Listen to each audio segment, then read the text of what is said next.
Hello, everyone. Good morning, good afternoon, good evening. Today we start a new chapter in Mary's Message to the World, written by Kirkwood. This chapter is titled A Message to Every Family, and this chapter is sufficiently shorter, so we are still going to read half of it because it's shorter by 10 pages, and if I read the whole thing, it'll just be too long. In our last few videos, I think they did hit the 30+ minute mark, and I know that's a lot to listen to and a lot to read. So let's go ahead and get started. Chapter 5, A Message to Every Family. I have a message for every family in the world. It is through your relationships with each other that many lessons are learned in this life. In this day and time on earth, the family unit is all important. My love is with the inner workings of families and the interrelationships in the family. I see the anguish which can affect the family.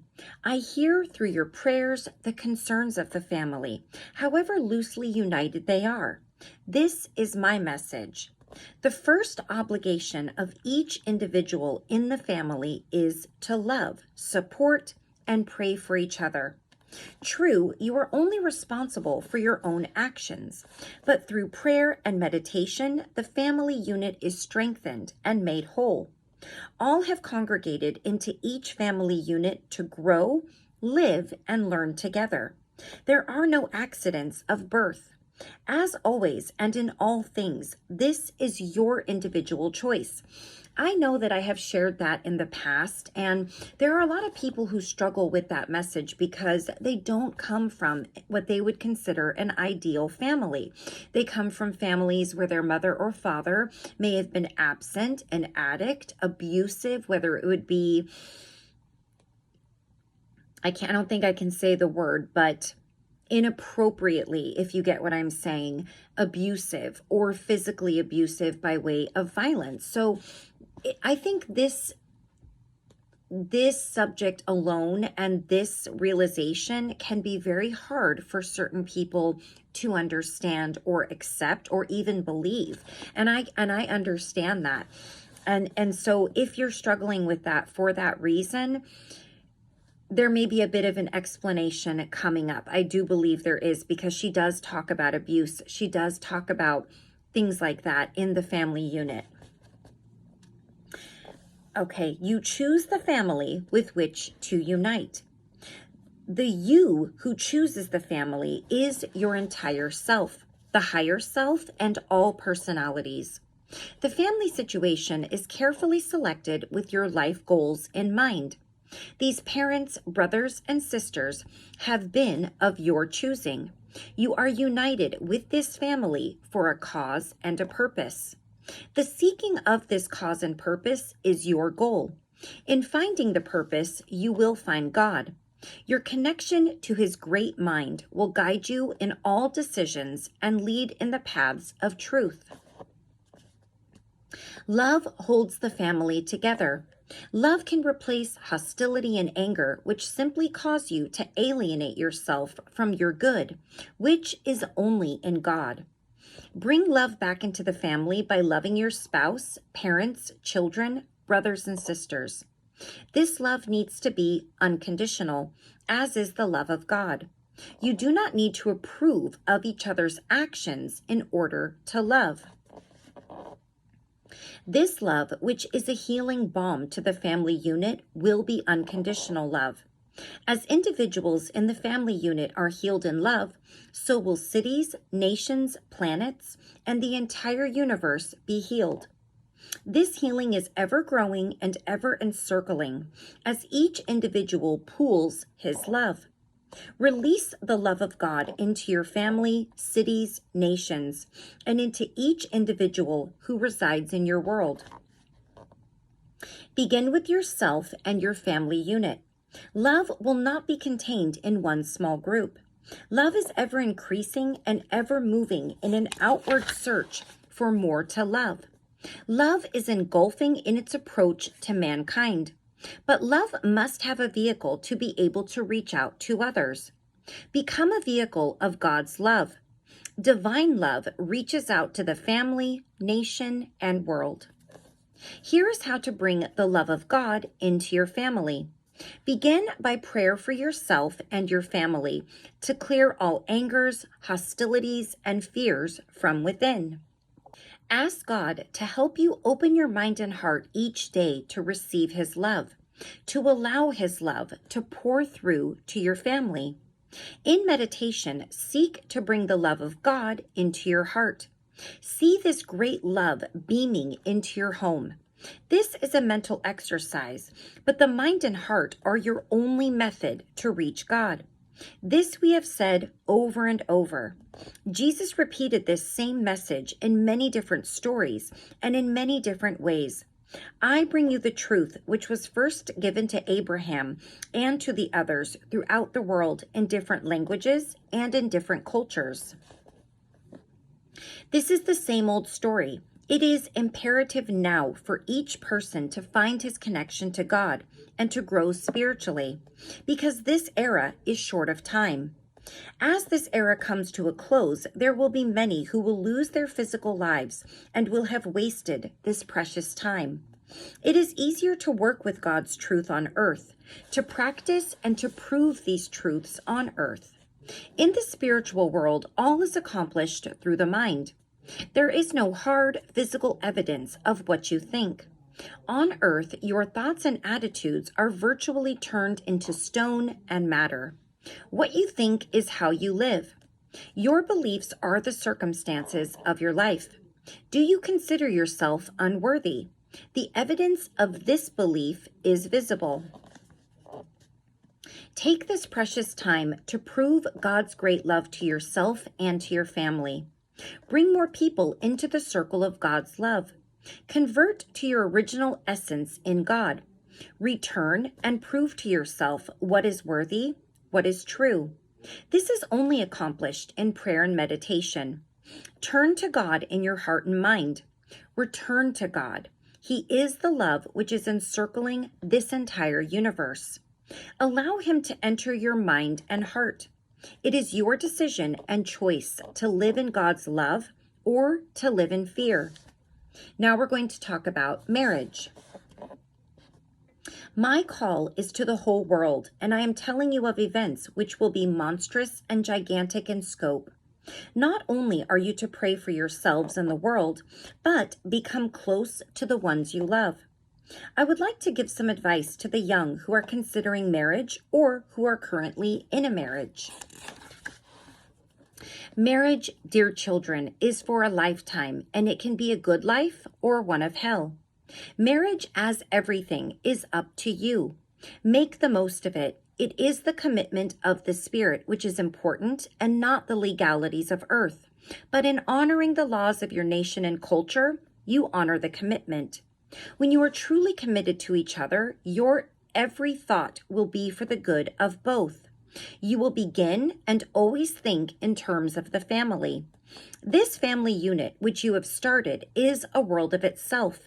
It should become as a world where only that which is good for the whole can be contemplated. It is the family unit which needs to be nourished with love and attention. To the groom or the husband, you have become head of a household, and it is up to you to set the pace for this marriage and this family unit. Always consider that you are now plural and no longer alone. All your thoughts and considerations are for the family unit. Perhaps the family unit only consists of you and your wife. It is still a unit, and as a unit, it should always be considered. What is good for one must also be good for the other. When you hurt or harm your mate, you are hurting and harming yourself. Nothing in life goes unnoticed. That which you would try to hide will struggle to come out into the open. Events which you would hide from your mate will become known sooner or later, and believe me, later is worse. As head of the household and co-caretaker, take this responsibility seriously. Create a union with your wife which is loving and respectful. In conversations, you will learn about each other, your likes, your dislikes, and ways of conducting yourselves in different situations. Take the time and consideration to plan with your mate how you will guide your life and children as they arrive. Remember always to rely on God and His great love for all your needs. Not only material needs, but the emotional and mental needs of your family. Use love to govern and to seek solutions to all problems. To the bride or wife, you have the heart of the home in your hands. You set the tone with which your home runs. Bring into your home the love which is in your heart. Include love in all you do in and around your home. Even inanimate objects take on a new look and a new song when they are cared for and abide in love. Consider that the love which is in your heart on your wedding day can and should continue throughout your married life. Respect your husband and consider his feelings as you would your own. You also must think in terms of a family unit and what is best for the whole unit. Do all you can to maintain a harmonious household, one in which there is understanding, love, and comprehension of all who reside in your home. Consider that your first obligation is to your mate. It is through unity in marriage that this home is created. Raise your children to honor and respect themselves, your home, their parents, and most important, God, Creator to all. To the couple, old or young, renew the love daily by being thankful to God for your mate, marriage, and home. Love is the feeling with which you talk to your mate or think of your mate. Love is how you care for your mate.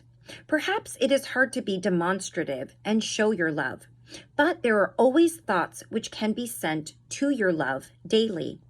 There are small things which will show your love: a kind reply, a quiet pat on the arm, a vote of confidence, a please or thank you. These are the small things which make marriage a blessing instead of a curse. Take serious thought of your partner and view this person as he or she truly is. Everyone will have faults. The reason we are on earth is to correct these faults. No one person is perfect, and no one marriage is perfect. To expect perfection is not reality. To expect your partner not to become angry, depressed, or ill is unrealistic. These are the times when you most need to show your love. Through all kinds of living, happiness and sadness, illness and health, feast and famine, you are married, not simply in a storybook type of life. Married life requires each to become totally unselfish. Always think of your mate and the rest of the family unit. All decisions are to be made with this in mind. Learn to be dependable and trustworthy. It will take these qualities to have a good marriage. This is a true partnership. Always have the inclusion of your partner in all decisions, not out of fear, but out of love. Seek to hear and listen to your partner's words. Listen with your ears, heart, and mind. Come to know, understand, and respect your partner. In this way will you truly be one. It takes effort, but it is well worth it. Nothing can compare to a happy and contented home life. Praise what you have in a partner. See the good qualities, the good points of this person. There had to be good qualities and points, or you would not have married this person in the first place. And they say that the more you focus on whatever qualities you're focusing on, the more you're going to see it. So if you want to see the good, focus on the good. If you notice more of the bad or the negative, that's all you're going to see. Build on the good and set aside fear, hate, hostility, and anger. These emotions bring ruin and destruction to any relationship. In the coming years, it will take strong marriages and strong partnerships for the family, such an important part of God's plan to survive. Joseph and I had a wonderful marriage in which we were happy most of the time, but we were very human while on earth. We know the problems which can arise in a marriage. Today, you have many more interferences and distractions. We admire your integrity, ambition, and persistence in trying to make marriage a part of your world. This is very difficult in today's time, but it is not impossible. With God's help, your marriage can be beautiful. Strengthen your marriage and partnerships.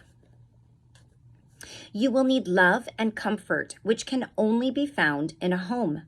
It will be difficult to survive the coming events without the love and support of the family.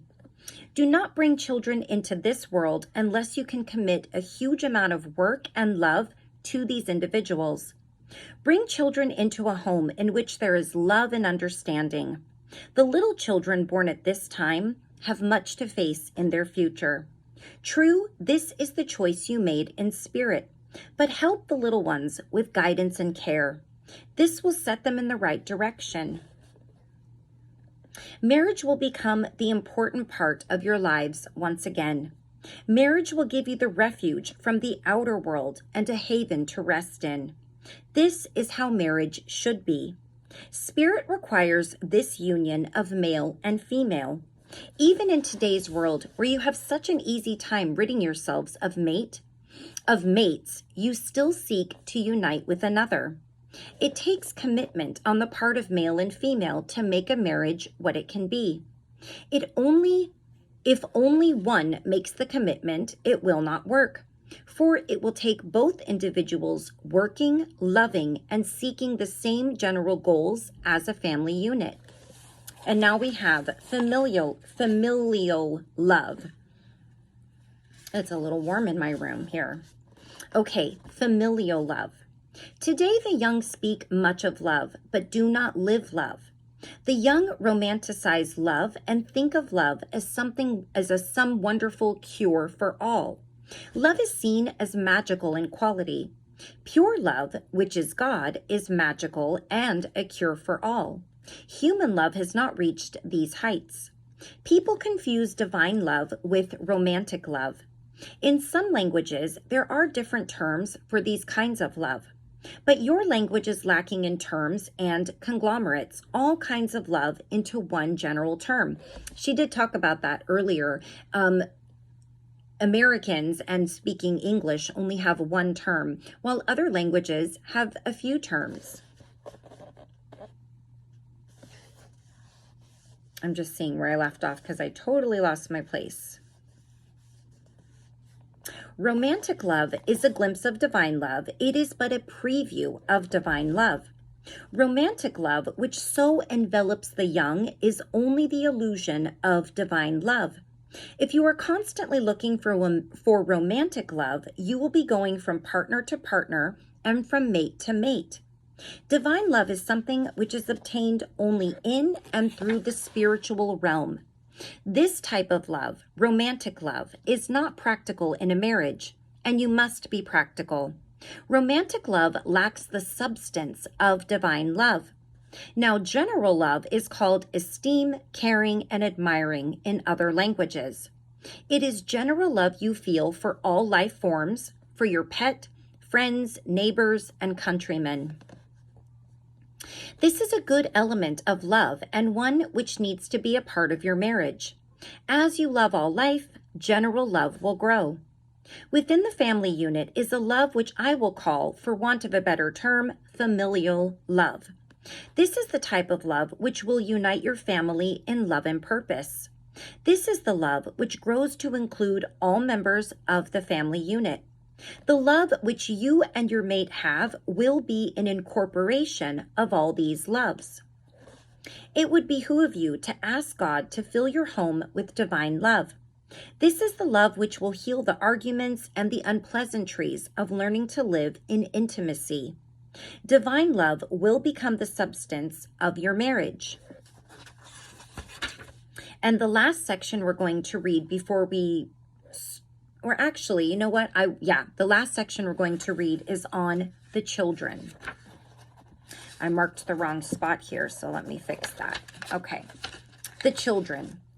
As a child, it is easy to live in a family, for at first, you are not responsible for much of anything, except to smile at mommy and daddy and be cute. Then, if you are in the right family, your every endeavor is seen as new and exciting. This is how you grow in confidence and understanding. But dear ones, these were the days of your childhood. They have passed. As you grow, your responsibilities should grow also. It is good to teach the children how to behave, what is expected of them from the culture in which your family finds itself. There are stories to tell of your nation, people, and family. These stories must be passed on to the young, to be given to their young. As a child reaches the age of majority, he will act differently and be expected to conduct himself in a manner appropriate for a mature adult in his culture. It is important to put aside the childish ways and childish thoughts of me first. Now, in your culture, the young make their own marital choices. I see the error of this in that you, as a nation, have not taught your young to be responsible. Therefore, they have no maturity or wisdom in making a decision which should be made for life. I would caution you as parents in this nation and in this time to shape this child into an adult capable of caring for himself. The crime and drug use of the world today are an escape from reality. It is the responsibility of the home to give this knowledge. Far too long, the family has been left to fate. This is not where the family should be. In most cases, this generation has not had the reality of a stable home. I see the pockets of homes formed in stability and in true love. But these are few, and they cannot undo the ignorance and unwillingness of the rest. The young of this generation will be needed to make a difference. It is up to this generation to find the way to lead, to prepare their young to face a harsh future, one which will be completely different from today's world. It will be up to the family unit to educate its younger family members in the spiritual, cultural, and national lessons, which will impart knowledge and wisdom. Now I speak to those who have already chosen your mate. Love this individual. Care for this individual as all humans on earth should be cared for. Continue to love this mate and see the good qualities in this person. You have chosen this person for good reasons. Magnify the good and see your love for this person grow. Make a commitment together to form a united family, one which will see the good in each person and magnify that good. Sorry, my window is open. I think that's one of my neighbor's koi fish alarms going off. She has a lot of sensors around them because they recently got attacked by raccoons and ate all but 2 of them. So she has a lot of things going on over there to protect them. I think an animatronic also. I was waiting to see if anything else was going to go off. Okay. You always have the spiritual creative being to instill his love into your family. Once the commitment has been made, honor it. Bring the following elements into your family unit: humor, joy, love, understanding, compassion, kindness, respect for each individual, and peace. Continue with this general attitude. Think of your mate in these terms, and it will be easier to have the good marriage you desire in your inner being. To the young who are contemplating marriage or in the process of choosing a mate, I say, look past romantic love. First, see a friend, then a lover. Take a good look at your choice for maturity and respect of oneself. This is important. Put away the rose-colored glasses of romance and see the reality of this person. Seek those qualities which tell if the individual is mature. It will take maturity to live together, to start a family united. Do not confuse age with maturity. Ooh, that's a good one. Maturity of character is what to look for. Consider this a life commitment and see it as one which is irrevocable. This will demonstrate to you the seriousness of choosing a life partner. Bless your family unit in spirit and in love. Pray. Ask God to enter your heart and mind, to bring into your home a new understanding and love. Through prayers, errors can be rectified. God can make a new person of you, and then family members will have to treat you differently. Okay, so that's the first half of this chapter, and we will read the next half, of course, in our next video. And again, this is chapter 5, and we're talking about the subject, which is a message to all families. We're going to talk about abuse, a united family, training the young, see the planet as one family unit, the sameness of all creation. And I think that's it, but that is half. So yeah, I don't know if the next section of this chapter will be quite as long. Even though I read half and half, some of the time frames seem to differ a little bit. I'm so sorry about that noise. The other day it was an animatronic, which I found quite funny. And this doesn't bother me, but I'm sure it's not exactly pleasant to hear in the background when I'm trying to read. So good thing we're done. Until I see you again, take care of yourself, take care of those around you. I love you all so much. Don't forget to pray for everybody in this world. Pray for the world, pray for your family, send love to whomever needs it. Just focus on that word and send it to somebody who you might think may be in need. And I'll see you again soon. Bye-bye.